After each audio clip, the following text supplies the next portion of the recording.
Di sini saya akan menjelaskan pengertian geografi. Apa sih itu pengertian geografi? Geografi adalah ilmu yang mempelajari tentang hubungan antara manusia dengan lingkungannya, seperti di gunung, sungai, dan lautan.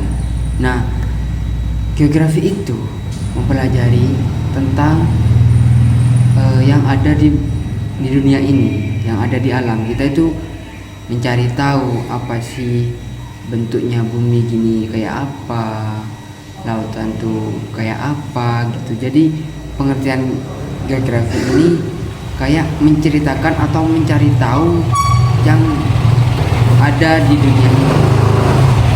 Jadi saja penjelasan tentang pengertian geografi. Assalamualaikum warahmatullahi wabarakatuh. Halo teman-teman, perkenalkan nama saya Intan Nuraini dengan NIM akhir 017. Di sini saya akan menjelaskan tentang apa itu peta dan apa itu globe. Nah, peta ini adalah representasi visual dari permukaan bumi yang digambarkan pada bidang datar. Nah, peta ini membantu kita memahami jarak, lokasi, dan hubungan berbagai tempat di bumi. Nah, peta ini memiliki berbagai jenis dan memiliki tujuan yang berbeda. Nah, selanjutnya globe. Kalian pasti terpikirkan kan apa itu globe? Globe ini adalah media 3 dimensi dari permukaan bumi yang memberikan representasi akurat dari bentuk dan ukuran bumi. Globe ini membantu kita memahami rotasi bumi, garis lintang dan bujur, serta distribusi lautan dan daratan. Kestel juga mengungkapkan bahwa globe ini adalah alat penting dalam pendidikan geografi untuk membantu siswa memahami apa itu skala dan apa itu hubungan berbagai tempat di bumi. Nah, peta dan globe ini juga banyak digunakan dalam pendidikan geografi. Contohnya, peta dan globe digunakan untuk membantu siswa mengembangkan keterampilan spasial. Peta dan globe juga digunakan dalam analisis dan perencanaan. Dan itu, peta juga digunakan dalam membantu siswa memahami konsep-konsep dasar geografi seperti garis lintang dan bujur, skala, dan proyeksi data. Globe juga digunakan untuk mengajarkan siswa tentang perubahan lingkungan dan penggunaan lahan. Dan bahwa peta dan globe adalah alat penting dalam pendidikan geografi yang membantu kita untuk memahami lingkungan dan manusia. Apa sih cuaca dan iklim? Cuaca adalah keadaan udara di atmosfer pada waktu dan tetap relatif kecil, dan sifatnya tidak menentu dan dapat berubah-ubah. Tapi, kalau iklim adalah kondisi cuaca yang rata-ratanya terjadi di suatu wilayah relatif besar dan jangka waktunya sangat panjang. Kalian bisa mengibaratkan cuaca itu mood keseharian kalian. Seperti kalau pagi mood kalian senang, happy. Tapi pas sore mood kalian tiba-tiba sedih. Dan ketika malam mood kalian kembali lagi happy. Nah, seperti itu cuaca. Ketika pagi cerah, siang mendung, tapi sore cerah lagi. Sedangkan kalian bisa mengibaratkan iklim sebagai kepribadian kalian. Contoh, waktu dewasa kalian tuh kepribadiannya pemaaf, Di sini kita bisa simpulkan antara cuaca dan iklim. Yang pertama, waktu. Cuaca itu jangka waktunya pendek. Bisa dihitung dalam per hari, per minggu, bahkan per jam. Tapi kalau iklim, jangka waktunya sangat panjang. Bahkan bisa ribuan tahun loh. Kemudian yang kedua yakni sifat. Kalau cuaca, sifatnya itu sering berubah-ubah.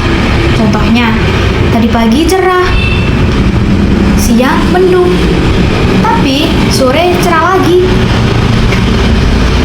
Kalau iklim, sifatnya stabil dalam jangka yang sangat panjang. Kemudian yang ketiga, perbedaan wilayah. Kalau cuaca itu wilayahnya berada di kampung, desa, atau kota.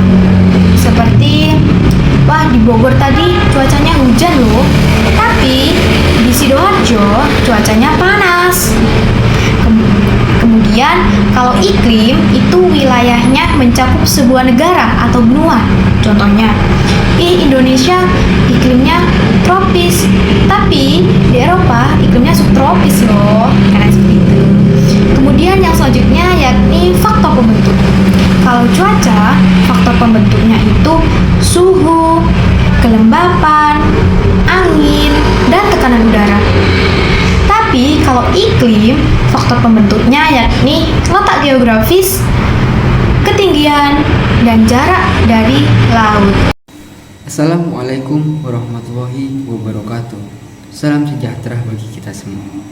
Perkenalkan, nama saya Febrian Hidayatullah dengan NIM akhir 08. Di sini saya akan menjelaskan tentang materi yang berjudul sumber daya alam. Apa sih itu sumber daya alam? Sumber daya alam adalah segala hal yang berada di alam yang dapat untuk memenuhi kebutuhan manusia dalam kehidupan sehari-hari. Nah, sumber daya alam itu dibagi lagi menjadi dua bagian, yang dimana sumber daya tidak dapat diperbarui dan dapat diperbarui. Nah, apa sih itu sumber daya yang tidak dapat diperbarui? Sumber daya yang tidak dapat diperbarui adalah sumber daya alam yang artinya itu terbatas. Contohnya itu kayak apa? Minyak bumi, gas alam, sama biomasa. Nah, itu dari contoh dari energi tidak dapat diperbarui. Sedangkan energi yang dapat diperbarui adalah energi yang tahan lama atau tidak terbatas. Contohnya itu seperti matahari, angin, dan air. Nah, itu adalah contoh dari sumber daya alam terbarukan atau sumber daya alam tidak terbatas. Nah, kesimpulan dari sumber daya alam adalah segala sesuatu yang berasal dari alam yang dapat memenuhi kebutuhan manusia yang berupa abiotik maupun non-abiotik. Apa itu pengertian lingkungan hidup? Pengertian lingkungan hidup adalah segala sesuatu yang ada di sekitar manusia yang mempengaruhi kehidupan, baik berupa makhluk hidup maupun benda mati. Yang kedua, tentang pelestarian lingkungan. Pelestarian lingkungan adalah usaha untuk menjaga, merawat, dan memanfaatkan lingkungan secara bijak agar tetap lestari dan dapat digunakan oleh generasi sekarang maupun generasi yang akan mendatang. Yang ketiga yaitu cara penerapan pelestarian lingkungan dalam kehidupan sehari-hari. Di sini aku punya 5 cara untuk penerapan pelestarian lingkungan dalam kehidupan sehari-hari.